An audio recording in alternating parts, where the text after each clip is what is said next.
A very good morning to all the students of class 12th political science and students. Welcome back to the online classes here. As you know, we were into the sixth chapter of our book Indian Constitution at Work, and the sixth chapter was judiciary. In that we had already finished four parts, and in the last fourth part we have finished about and we have read about judicial review, which is an important topic and additional topic for this year, which is you have seen according to the new revised syllabus by the CBSE. So the next additional topic, or I would say this is not the additional topic, this is the current topic of your syllabus, but few topics have been deleted. But this is the topic which you have to do today, judicial activism, and this is the part 5 of this particular chapter, number 6. So before I start this topic, as from the very this word you can understand judicial in relation to the court system, or which is a third organ of the government. So judicial activism, what do we mean by activism? Previously we read about judiciary, we read the functions of the judiciary, jurisdiction of the judiciary, in which we read about the original jurisdiction, appellate jurisdiction, right jurisdiction as an advisory body to president.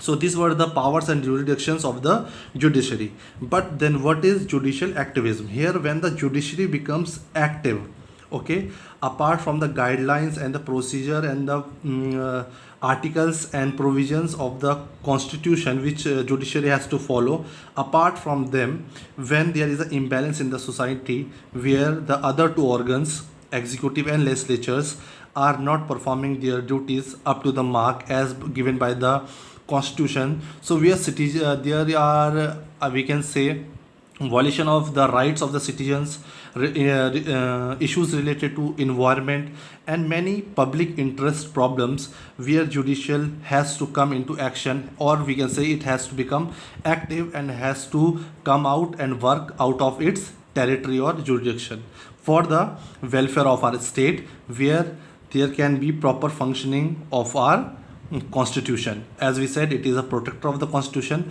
so all the provisions, articles which are being violated and which are not being implemented properly by judiciary and executive, in this case our judiciary has to take a step forward to get in charge of the things. So this is called judicial activism, where judiciary becomes active apart from the basic territory and jurisdiction of the judiciary other than. So this is judicial activism. So have you heard of the term judicial activism? Till now I think you must have not heard, or you must have read in the newspaper or some other books, but definitely you must have heard of the public interest litigation, because from class 8th they are the first class where you read this particular topic, public interest litigation, and in that book it is explained very nicely that what do we understand by public interest litigation, and what is the need and what was the need to have such an concept of public interest litigation. So we can say this, we can say judicial activism and public interest litigation, which in short we call it PIL. It expands the working and functioning of judicial activism. This concept of judicial activism has gained so much popularity and have been so in the trending in the country and among the citizens because of this PIL. So we'll understand here. Both these terms, that is judicial activism and PIL, are often used in the discussions about judiciary in recent times. So whenever we are talking about PIL and judicial activism, it means we are discussing about the organ judiciary in basically in recent time, because this is the new concept. Judicial activism as well as PIL, these are the new concepts. Many people think that these two things have revolutionized the functioning of judiciary and made it more people friendly. So people in our city, or the citizens we can say, they feel that this concept of judicial activism and PIL, which is we can say one and the same thing, which supports one concept to other, this has revolutionized or had a bring a new change in the functioning of judiciary. So now judiciary has started functioning in a different way, which has been more friendly to the people, has more come closely, which has expanded to the functions of rights of the citizens. So we can say it is people friendly, these two concepts. Here, the chief instrument through which judicial activism has flourished in India is public interest litigation. So we can say this public interest litigation, it is the chief instrument, the main instrument, because of which this concept of judicial activism has flourished and grown and became so popular in the current scenario. Okay, so it's all because of public litigation. It is functioning and flourishing judicial activism. Okay, or we get this public interest litigation, we can also say social action litigation, PIL or SAL. You must remember the full forms: public interest litigation and social action litigation, SAL.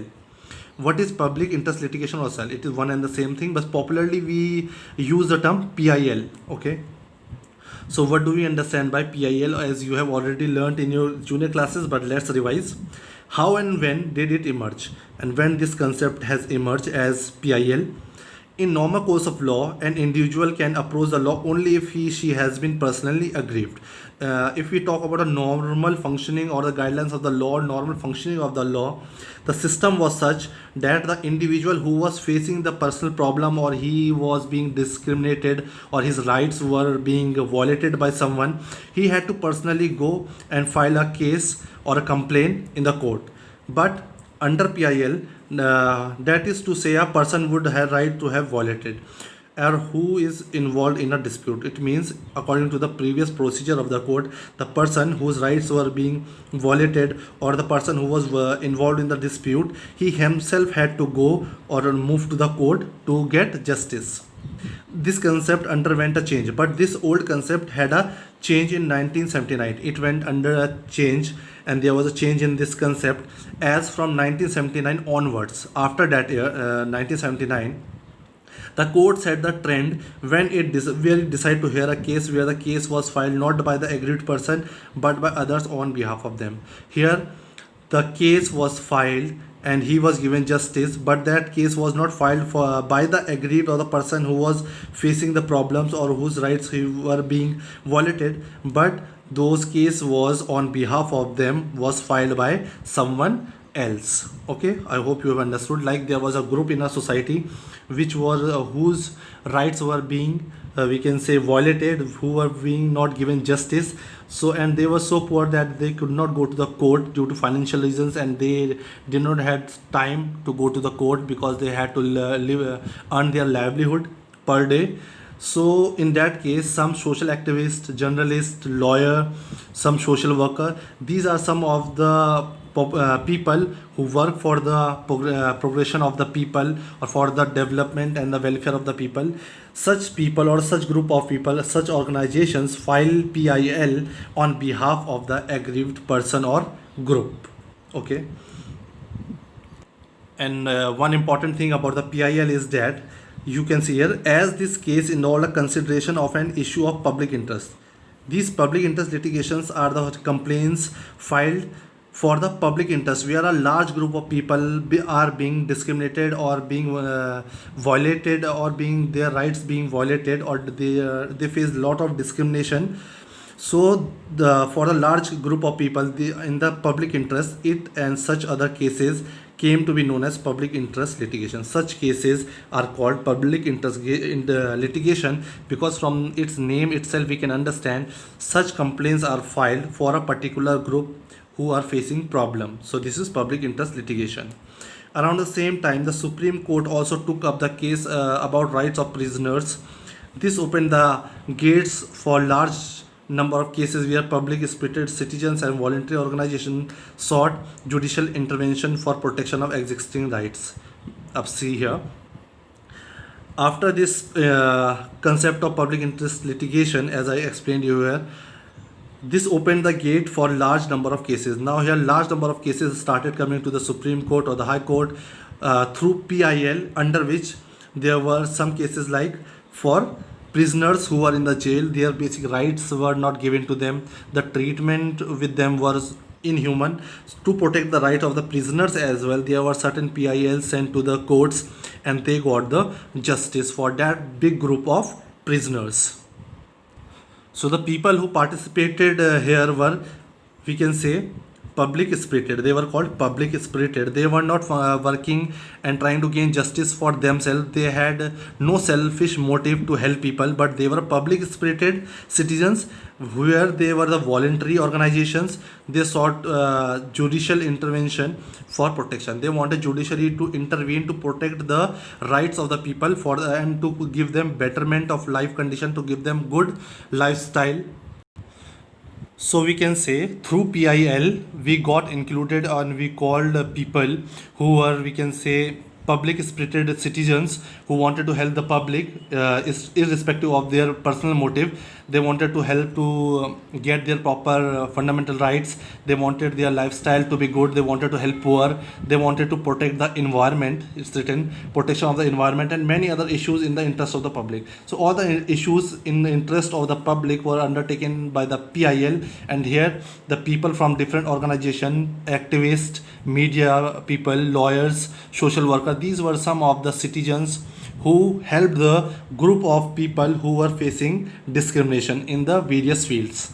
So PIL has also become the most important vehicle of judicial activism. So we can say PIL has become one of the most important vehicle or instrument of judicial activism. That is why judicial activism has been flourishing nowadays. Judiciary, which is an institution that traditionally confined to responding to the cases brought before it, began to consider many cases merely on the basis of newspaper reports and postal complaint. Previously, judiciary in the way it used to work was when the cases were brought to the judiciary or the court and the complaints were filed. But now judiciary had started being active, as we call it, judicial activism, now on the basis of newspaper reports and postal complaints received by the court. They used to take action and provide justice to the people involved in those conflicts. Therefore, the term judicial activism became the more popular description of the role of judiciary. So if we talk about this role of judiciary here, judicial activism played a very important role now.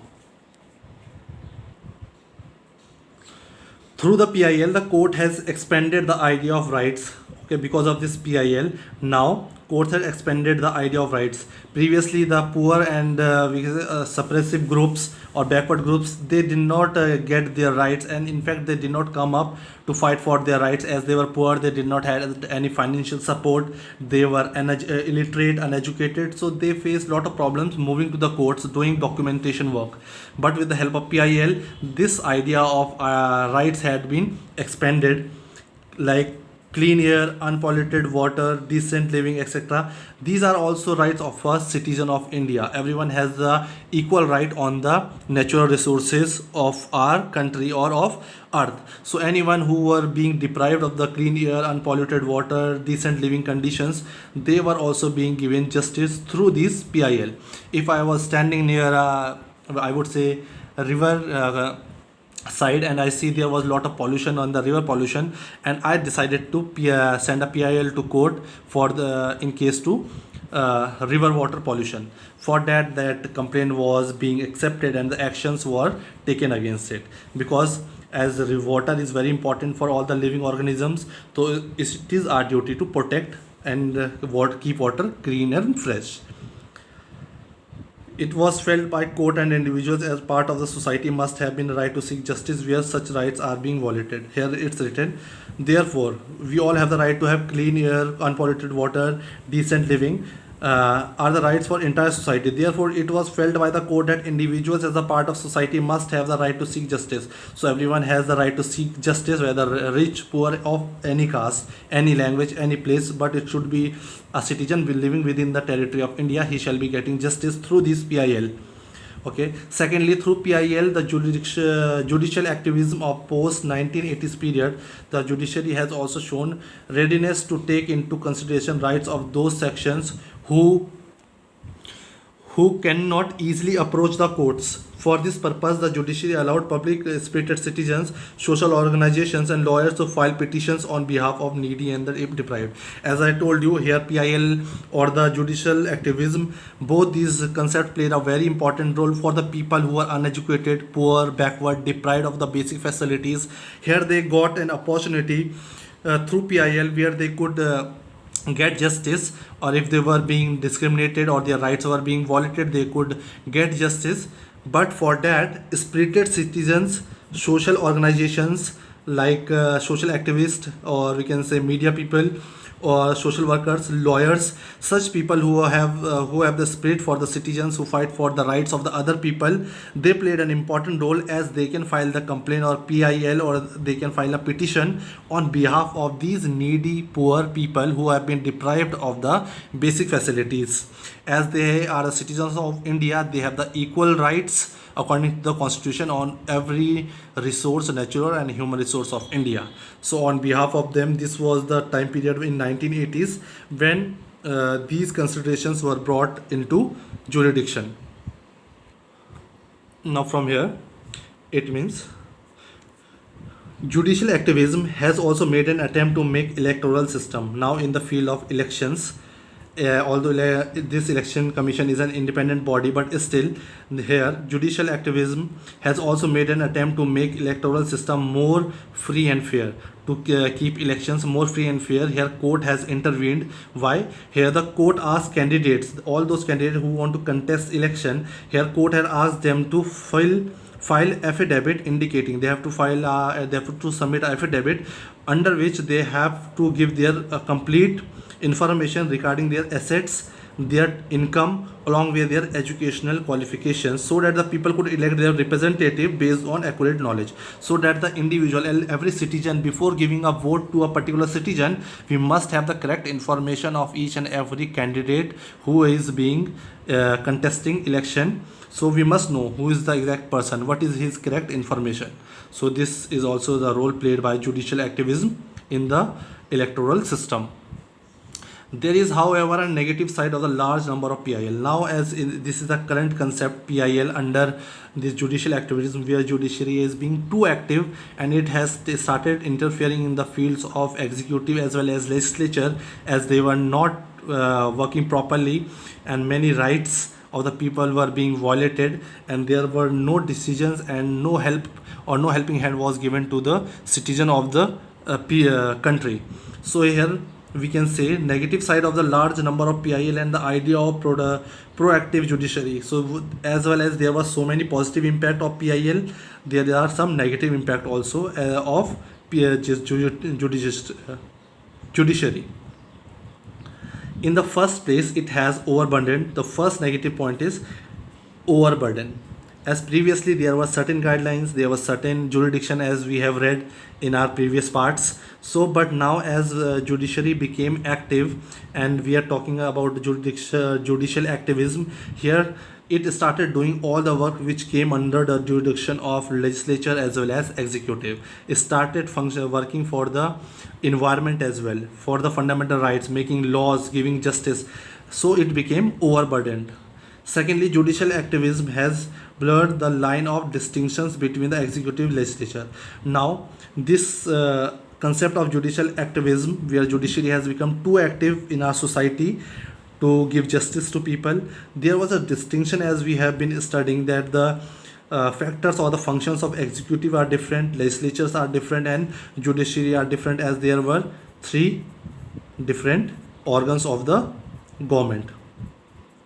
But now what happened? This judiciary has been functioning in this way. It has been involving in all the functions in which judiciary and executive were taking decisions. So this has made distinctions between the executive and legislature on one hand and judiciary on the other hand. So distinctions has become blur.